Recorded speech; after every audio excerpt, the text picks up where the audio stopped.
world's oceans are increasingly subject to pollution of many kinds, including vast amounts of plastic trash. A sad result is death to tremendous numbers of turtles, birds, and fish that ingest scraps of plastic, which they mistake for their normal prey of jellyfish and similar creatures.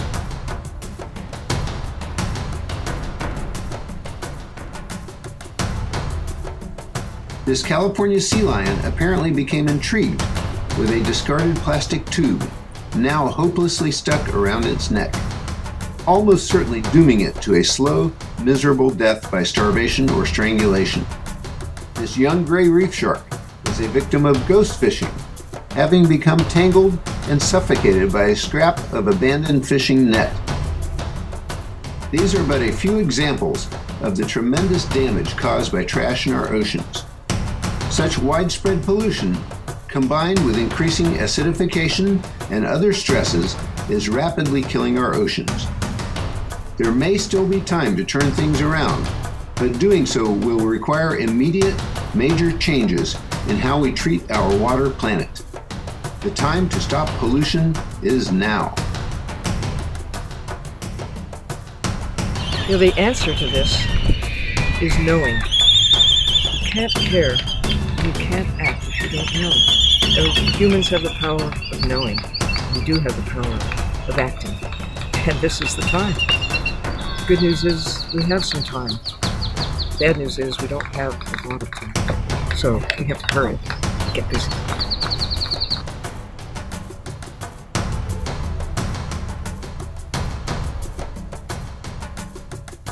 With the Gulf oil spill right after Katrina, I mean, that was the final straw for me. I just, was so angry, and I had a chance to actually go out there and see it myself firsthand with the National Wildlife Federation.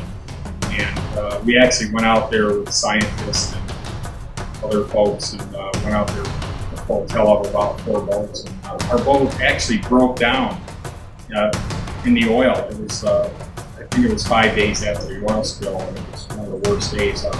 We all had to put on gas masks, and you could feel the oil actually saturating your skin and your face, and it was horrible, not only for the water, but also for the atmosphere. You knew immediately that this was going to poison the entire Gulf and possibly much of our water world.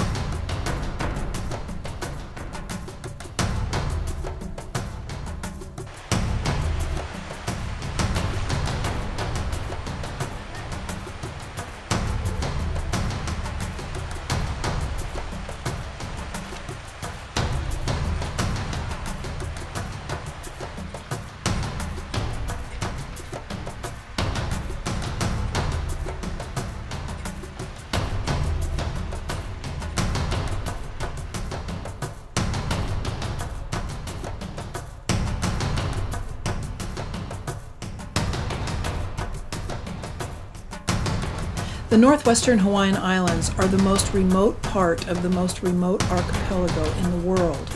This is a place where wildlife reigns, a place that belongs to the wildlife. Yet, an incomprehensible amount of marine pollution and debris has washed up on the beaches of all the islands and is littering the coral reefs. Even more disturbing, there is strong evidence of plastic pollution infecting the digestive systems of seabirds. Lesson learned? Nowhere is remote now. Nowhere is separated and immune from the impacts of human actions. Noise pollution from ships, military sonar, and oil and gas exploration is having a devastating impact on our ocean's marine mammals. Man-made noise in the seas leads to communication problems for cetaceans, causing many to collide with ships, abandon their habitats, and beach themselves in an effort to escape. We must stop overlooking the impact our actions have on marine life as it seeps into their every aspect of existence. Some things may not, at first thought, be considered as pollution, but they are man-made expressions that can disrupt animals' natural cycles. Artificial light has been shown to disrupt and confuse turtle hatchlings as they make their way to sea. It may also disrupt the location of the nesting sites. a considerable effect on a species that returns to the same beach they were born to lay the next generation of eggs. When I was in school, we learned the mantra of the time: the solution to pollution is dilution. It seemed very reasonable given the vastness of the oceans and the fact that most of what we thought of as pollution at that time was biodegradable. There were also a few billion fewer humans on the planet. The sheer scale of human domination of the planet makes an unsustainable level of pollution a near inevitability. Only by reducing the numbers of humans crowded into this biosphere can bring us back into some type of balance with the environment that supports us.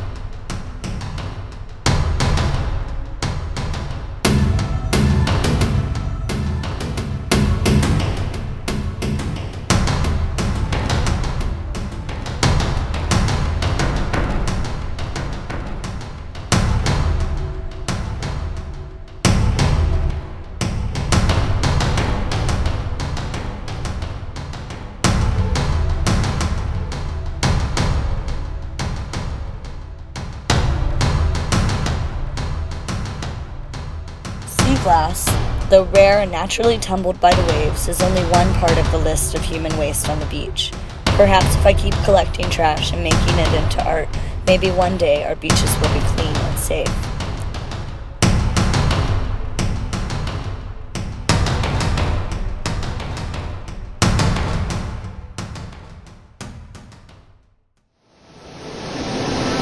"4 billion years ago, the very essence of life was there in its earliest form.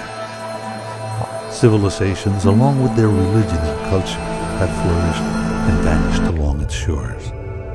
It has fed us and nurtured us for as long as we can remember. We now know that it truly is our only life support system, and that we only have one, and only one, for all. By the year 2050, the world's population will be 12 billion. Of these, some 60% will live close to the sea.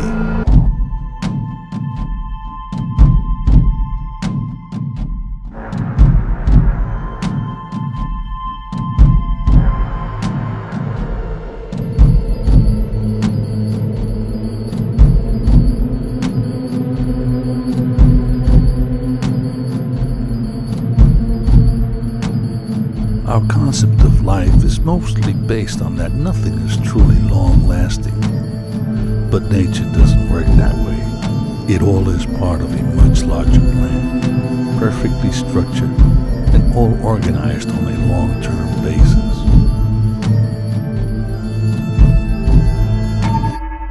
When we're gone, there will be others who will have to bear with what we have left behind. Maybe then they will understand that there is only one small, fragile planet for us to share. Just one, and only one, for all.